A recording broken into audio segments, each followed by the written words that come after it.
touching the truth.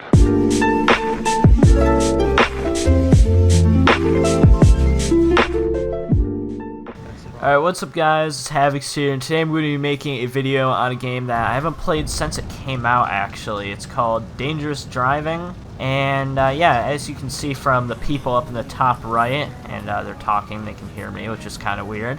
But yeah, they finally added multiplayer, which it only took them like a month and a half. Don't know why they didn't just wait a little bit and release the game once it was done, but you know. Dude, I got like slingshotted across with that shot. Yo, Alex. So, alright, but multiplayer, I've been playing it for a little bit. It took like an hour and a half to get into a lobby, and for whatever reason, this Alex guy is the only one that can actually host. Alright. Yep. But now that we're actually in a game, I mean, it's kind of fun, but it could be better.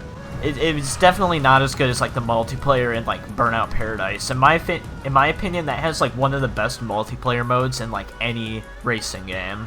I mean, there might be a couple others that are pretty good, but I just like Burnout Paradise because like you have the different like challenges and stuff you can do. You can just drive around and mess with people. In this, it's closed track. Obviously, it's not an open world game, so it kind of limits how much you can do. But it's still fun just to like go around and crash into people, which is kind of like why this game exists, because that's what Burnout was. It was literally barely about racing. It's just about crashing cars and making people very angry. I don't know why, but I really can't turn anything. Yeah, I have no clue what you just said. What? Oh, I can't turn it. Oh, you can't turn? Seems like a you problem. But yeah, as you can see, I have this this is the tuned hypercar, which is basically an Audi R8.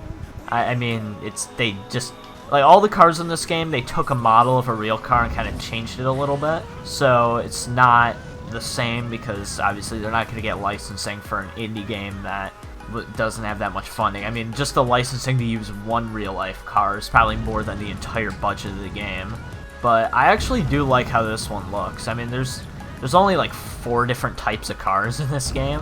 You got the SUVs, the supercars, hypercars, Formula 1, and I think there's the coupes. Oh no, there's coupes and the sedans, so there's a few. But they all pretty much look the same, all the different like types of them.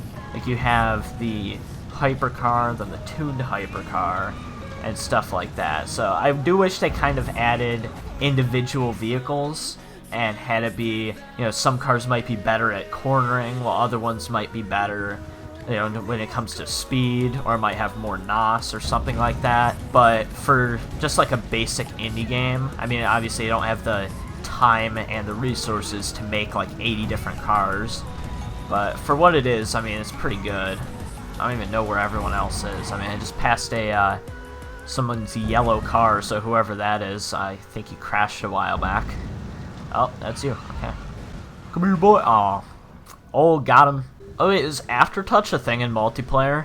Like, wasn't that I think that's a thing in single player, though. Or it's something similar.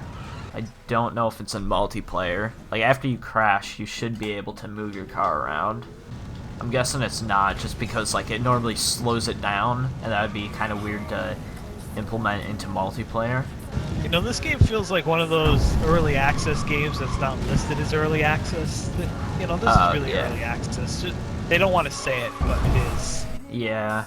I like I've said a couple times, I feel like they should have waited to release it. Maybe like paid some people to go test it out and stuff, and like got some legitimate testers to just kind of play the game for like a month or something and try to find every problem or glitch they could so that they could get fixed. Because like every day on their Reddit page, they post like, or on their Reddit subreddit, whatever. Every day on their subreddit, they post something that's like, hey, there's a glitch that someone found. Can you guys try to replicate it? And like, it's just not a complete game. Because there's a ton of stuff missing. We didn't get multiplayer until right now. You go off any jump and your car just kind of like doesn't know what to do. Because the physics are so broken. I mean, I'm not saying it's a bad game. I've definitely seen worse. I mean, go on Steam and look at early access racing games, and this is better than pretty much every single one of them. Because you got those ones that someone went into Unity, kind of threw in a car, maybe like some map that they stole from somewhere, and then released it onto Steam, and it's garbage. So at least this had a little bit of time and effort put into it, so it's not terrible. Do Formula, that one right there. It was this map. Fraser just was like, well, I'm no longer in 6th place, I'm now in 1st. And it showed me and him in 1st, and it was like the weirdest thing I've ever seen. If you do that again, I'm gonna be pissed. Dude, these the F1 cars are like, they're made of glass. You tap someone and they're done. Which, I mean, it makes sense. That's kind of what F1 cars are like in real life. If you touch someone's wheel, yeah, they're gone. These signs mess me up so much, because I'm thinking, okay, the sign's pointing to the left, so let me turn left, but the road goes to the right, because they're, like, reversed. Yeah, get out of here, kid. So, they apparently did that because, like, they want it to be how it would actually look if you're driving through here. The only problem is, on most roads, they got the little signs where, like, they change depending on how you look, like they're little triangles. So if you're looking at it from one direction, it'll point you to the left. Then if you're looking in the other direction, it'll point you the right way, you know?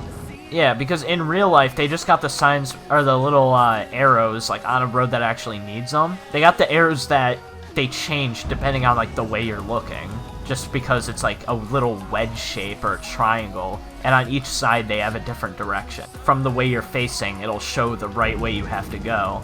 But on here, they just kind of put them down facing literally the opposite direction no matter where you're going. Like, it seems like on every map, they're just like facing the wrong direction. It's like, I don't know if there's sometimes the maps are reversed or something, but yeah, it's kind of weird. The problem with everyone having like the same car is that once someone's ahead, it's kind of hard to catch up unless you're a lot better at them and you can like take corners and stuff perfectly, or if they keep crashing, because if you guys are both doing good, then there's no way you're gonna be able to catch up. For me, it's these damn guardrails. They have to take them out because they ping-ponging off them like a ping pong ball. It sucks. But no one believes me that they should be gone. I posted it on Reddit and they're like, they downvoted me and crap. Yeah. My problem is just with the signs, because like I'm going down a road and the signs are pointing to the left, okay? So I think, okay, I'll start turning left now, but the road goes to the right and I hit a wall. Oh, and another thing that I had mentioned yesterday, but I don't think you noticed it or not, but they locked the frame rate to 60 on multiplayer, even if you have it uncapped. I mean, at least they didn't lock it to 30. 60 is at least usable, you know?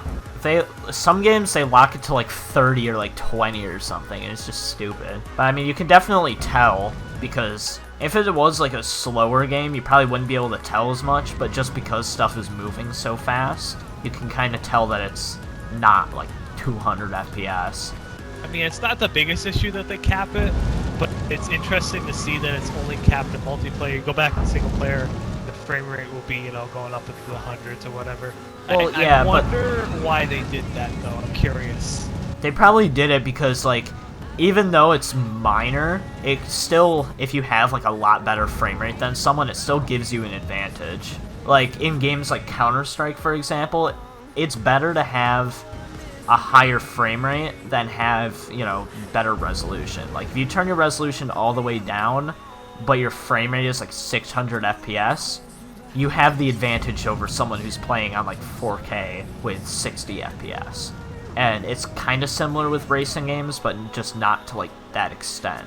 So I can see why they might have locked it, just because it might, I mean, it doesn't really give people an advantage, but it might like make it easier for people to like react. I wonder if it's something to do with like what Fraser mentioned yesterday, like GTA, where like the speed isn't tied to frame rate. And there's like an issue with that or something like that. Yeah, but then again, you would also go faster in single player if you had a higher frame rate then, which you don't. Like, I mean, necessarily that wouldn't be an issue because I mean, single player, you're gonna have rubber banding anyways. But yeah, but like your times I can see where that could be an issue in multiplayer, and then they would have to cap it for that reason.